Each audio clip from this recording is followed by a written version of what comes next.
Hey guys, welcome back. It's Laccre. Today we're back with another Joe Cat Crap Guide to Final Fantasy.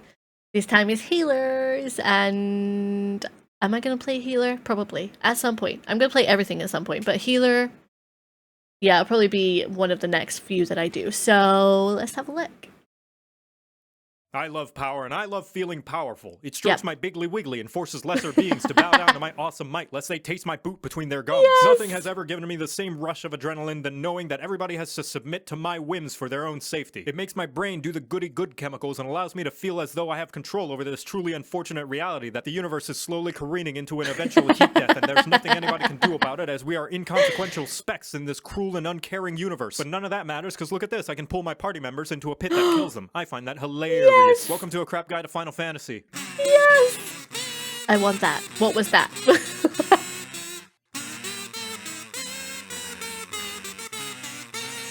The greatest power of all is the power to have control over people's lives, which is why the healer is the most likely party member to have a god complex, right behind main tanks, mentors, and anybody who's an omnicrafter. You are the most important person in the party, as you, along with the tank, are responsible for keeping the party alive by kissing their boo-boos and slapping the bitch who made the boo-boo. That's right, as a healer, you do have to deal damage as well. Man, but it's called a healer, and healers are supposed to heal, right?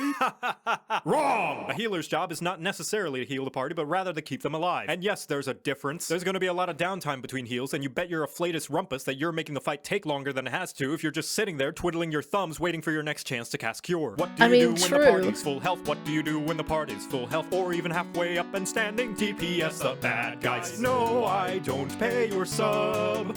But when the fight takes too long, it starts to rub all up on everybody's nerves. And when you hit endgame, it serves you right when the boss will wipe the party cause you couldn't beat Enrage. Sure, you're for the most part keeping the party alive with a variety of healing, utility spells, some regen, some shields, but an equal amount of time you're casting those, you're also throwing in some extra DPS when time allows. Remember, DPSing is just mitigating future damage. And if you're able to kill the current wave of dungeon mobs before they deplete the tank's HP, which by the way is going to regen to full by the time you reach the next mob pull anyway, what does it matter how low their HP gets? So yes, DPS when time allows. When does time allow? Well, I know you're scared of independence and thinking by yourself, but that's going to be a balancing act you'll have to figure out. However, my rule of thumb is the minimum amount of HP a party member has to be at is 1. But if that's too scary-wary for your widow fingies, ask yourself, will the enemy's next attack make your party member fall on their ass? If yes, heal so that it doesn't. If no, time to become a glare mage, motherfucker. As long as they're alive and you're clearing the content, you're doing your job right. There is one caveat to doing your job right, and that's that everybody will hate you for it. Literally, by healing you start to generate a lot of aggro from the bad guys. So if you ever decide to heal before mob pulls in dungeons, it's important to stick close to the tank like an ERPer sticks to Vieira's wearing 2B thigh highs. Especially if you throw on a regen and suddenly 800 mobs crash through the wall with a How to Fry Fairies cookbook. You can still do it, but you should know what you're getting into. Like live streaming and hoping that anybody will watch. As for your limit break, we heard you like healing, so we put more healing in your healing so you can heal while you heal. Unfortunately, you won't be using any limit break aside from LB3 because LB1 and 2 just heal the party, and you already have plenty of band-aids and popsicles to do that on your own. LB3, however, is so potent in healing it resurrects everybody in the party back from the dead instantaneously. But they will have to do the thriller afterwards, so it's best to be saved for when you at least have enough people to make a backup dancing crew. For the flavors of healer, we have 3 boomers and the new kid on the block who bought a Glock and has a TikTok. The white mage is the most straightforward. You heal when a buddy is hurt and you attack when they're not. Just about everything in your arsenal is all about feeding them so much it'll make an inflation artist blush in embarrassment. You're also equipped with the best AoE skill in the entire game and the ability to never run out of mana unless you're really, really bad. Best of all, when your buddies get hurt, you can heal them to harness their blood for the blood lady.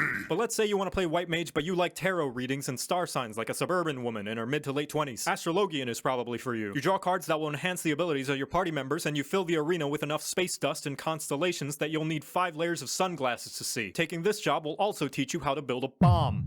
Don't worry, it's friendly. Scholar is a weirdo who used to hang out with all the bad DPS kids, but decided to turn their life around when they met a nice girl who supports them in their new hobby. Only problem is she knows nothing about your hobby, and you have to keep correcting her on fandom trivia. They're all about putting shields and defensive buffs that protect the party from taking damage in the first place. That way they can guess what? DPS even more. Also, your girlfriend can get thick. And finally, the new kid on the block, the Sage. A scholar who decided to stop being nice and pick up a gun. That shoots lasers! Like Scholar, they also put shields and protective buffs on their party members so they can spend more time shooting lasers! How do they do this? After seeing Alphino change to the job, my guess is the Nullis are liquefied carbuncles. Rest in peace, Carby. And now you know how to play healer. You're welcome. What? Why was there a carbuncle in a food processor? I'm not even gonna question it. These videos have me questioning loads, and I'm not gonna question it. Another great video though. Do I know what I want to play as healer? I currently have White Mage. I have no idea if I want to play it, but it is between that and Scholar. I don't know at the moment. But this is a great video.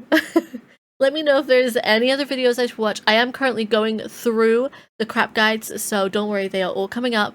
And don't forget to go check out my socials. They're down below, especially Twitch, which is where I live stream most evenings. So go check it out and you'll see the times that I'm on. It'll show up in your time zone. So thanks so much. I'll see you at the next video.